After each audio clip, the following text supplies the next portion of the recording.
dishonorable discharges overturned.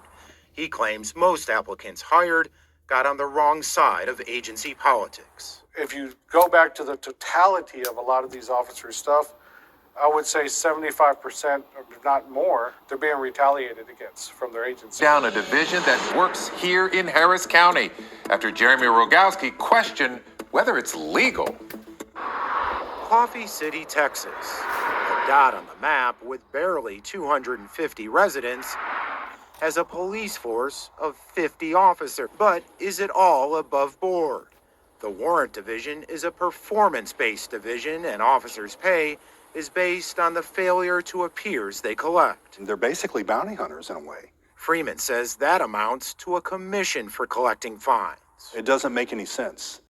50 sworn Texas town of about 250 people has 50 sworn police officers on the force. We're talking about Coffee City. That's up in Henderson County, some 3 hours north of Houston. They have one cop for every 5 residents. And what's more, Jeremy Rogowski discussed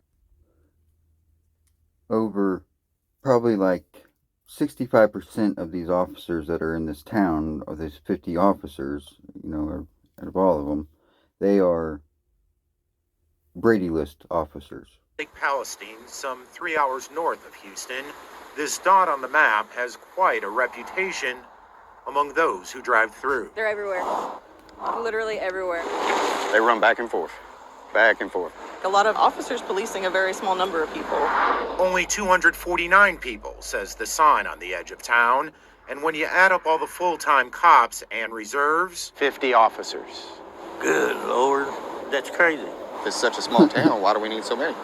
Makes no sense. Why do you need that many officers? Coffee City. You see that number right there, folks? That's why. That's why there's 50 officers. And this is what those officers do best, is fuck people over. So. Fines last year for more than 5,000 violations officers wrote, the most in the state for a town its size. But this isn't a story about a small town writing a bunch of tickets. You see, Coffee City is a magnet for troubled cops. How do we know? KHOU 11 Investigates obtained personnel records from other police agencies and found more than half. And this is why real news media and First Amendment is very important.